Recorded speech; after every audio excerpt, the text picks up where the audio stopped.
way of presenting it, but of course fundamentally, and what I see it as is one important way of pursuing equality of opportunities among citizens of the European Union.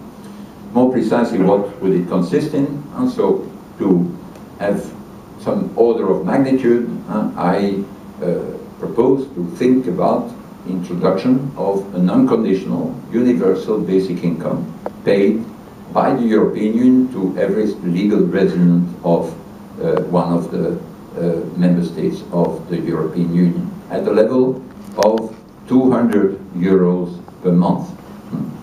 This could possibly be modulated and would be best modulated according to the cost of living in the various countries. But on average it would be 200 euros. It could also be modulated depending on age, giving less to people less than 18 and more to people over 65 or over 67, whatever.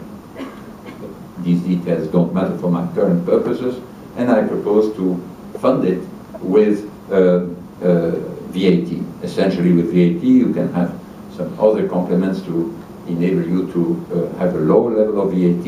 If you funded it exclusively with VAT, you would need, if introduced at the level of EU 27, that's where the calculations have been made for, it would need VAT at 19% of the VAT harmonized tax base, which is about 10% of GDP.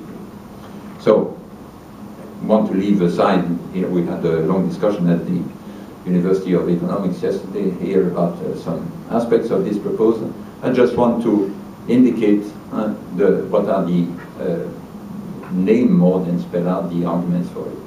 One, it's, in my view, the most feasible way of doing something which is required for the sustainability of the euro. So this argument, this first argument, holds only for the eurozone. The American dollar could be viable for 2 centuries or so, despite all the differences between the states of the United States, the different levels of development, the different trends in their economic trajectories. It could do so because of a significant degree of migration across states, and because, and in recent times, because of a massive redistribution by the federal welfare state. Welfare state in the US is at the federal level, not at the state level, which meant that any divergence was automatically buffered by net transfers towards the states that were doing less well, both through reduced taxation automatically in those states and through increased benefits. We need something similar if we want the euro to be sustainable. But what we can do in Europe will never be a mega welfare state like in the US. We'll keep our different welfare states, but we must provide a basis on which all the rest will rest. That's argument one, the sustainability of the euro.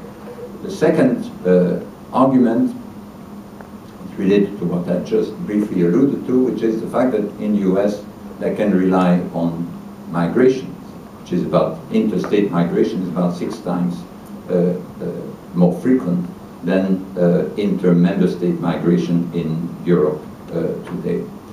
And of course, in a way, it's good that we should have less migration in Europe. It's less good for the sustainability of the euro, but it's good because the cost of migration for the people who migrate and their families is much higher than the US. Because if you move, for instance, to Munich or to Hanover or wherever, you have to adjust to a different culture, to a different language. It's a heavy cost for yourself, but also a heavy cost for the community where you need to be integrated in terms of tensions that come from the lack of communication, in terms of language lessons that need to be followed, acculturation to local habits, etc. And so therefore, in order not to have a system where people would keep moving en masse from the periphery, from Bulgaria, whatever, from the poorer parts of Europe to the dynamic centers, with all the problems this creates both for the periphery and for the center, you need a population stabilizer.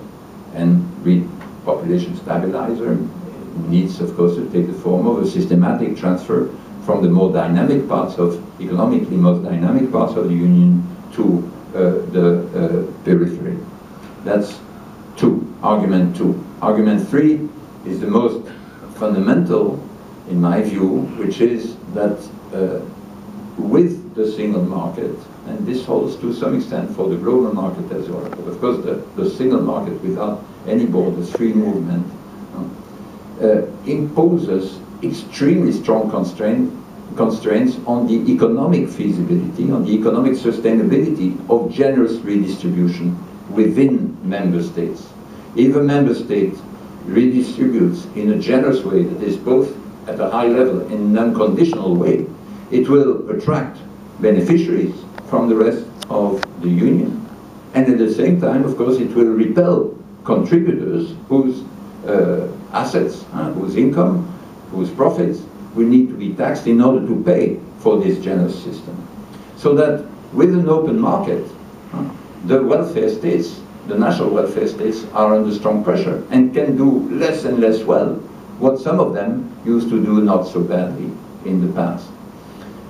So that means that if you want to prevent then a sort of gradual dismantling of all our welfare states because of this pressure, so further compounded by the pressure coming from the existence of the single currency, you need to do something on a wider scale at the level of